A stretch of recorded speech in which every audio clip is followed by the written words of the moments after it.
Welcome back. We're looking at today. What do you do when you're working on a song? The song doesn't have a great deal to offer. It's really slow. You can't do fills. You want to provide a rhythm, but you feel like you're not doing enough.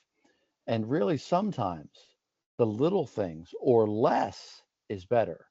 What you're going to see in this video, we're working on a song, "Oh Lord, my rock and my redeemer." It's not one that you're going to really easily provide a beat that you want to do, but you will provide a beat in the song. But there's some things that I did that's little you might want to consider.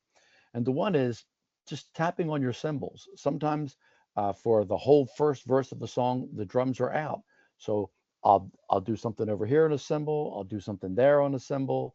Just a little ching here, a little ching there. Something tasteful, moving it along. Then you're going to see that the cymbal can hang like this, and instead of tapping it like that, which I will, sometimes I'll take my stick and I'll hit it on the edge like this, and you get a little bit more of like a chime effect.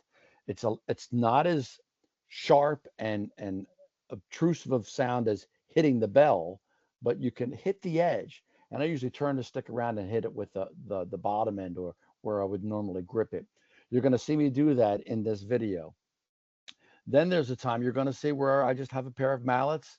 They're coming to maybe the end of a verse or they're ready to go into a chorus. I forget exactly where I do it, but I'll take the mallets and I start softer on the outer edge of the cymbal. I don't get into the center. I try not to get to one end because it doesn't create as good a sound. I get on each side of the cymbal and I'll do a roll and I'll crescendo up right at the time they're going to go to the downbeat of the next verse, which would be the beginning of a chorus or some other movement in the song. And that's something, it's the little thing that you're doing that's tasteful. You're taking the people, they're singing the verse and they're ready to go into a chorus. And you have this big cymbal sound. It fills the auditorium. You're not crashing it, you're rolling on it to bring it up. You'll hear this in orchestras, they'll do that a bit. And then sometimes it's just the missing beat. You're going to see me do, "Oh Lord," boom, I'm going like this, hi-hat, cymbal. Why don't you just do this one time? Or do the song like this. One, bum, three, four, one, two, three, four, one, two, three, four, one, two, three, four. Don't do it too frequently, too close in time, but leave out one of the snare drum taps.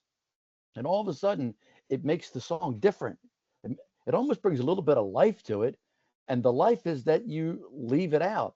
I know I heard some of that technique was not coming in on the downbeat. The drummer for Police was notorious for that. He'd come along, instead of coming in on the downbeat with a crash, whatever, he would just leave that downbeat out.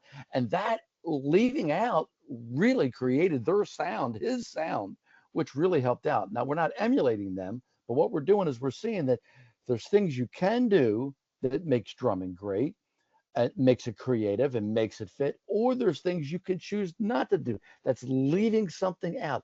Leave that beat out. Watch what I do there, and see if you can catch that technique. And then the last thing you're going to see is I learned this when I was a teenager. I was 17 years old.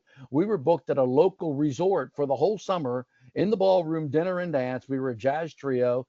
We had to join the union, the whole big thing, okay? And we were down there. And after our little 3 hour gig, we used to hang out with the house bands.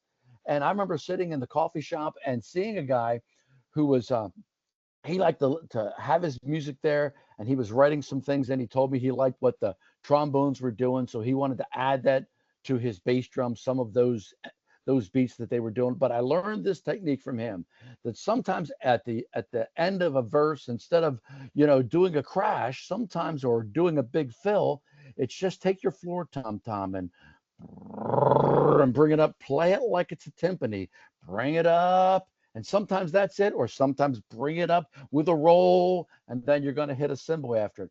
Watch it. It's a technique I learned as a teenager and that I try to tastefully put in at certain times in a song.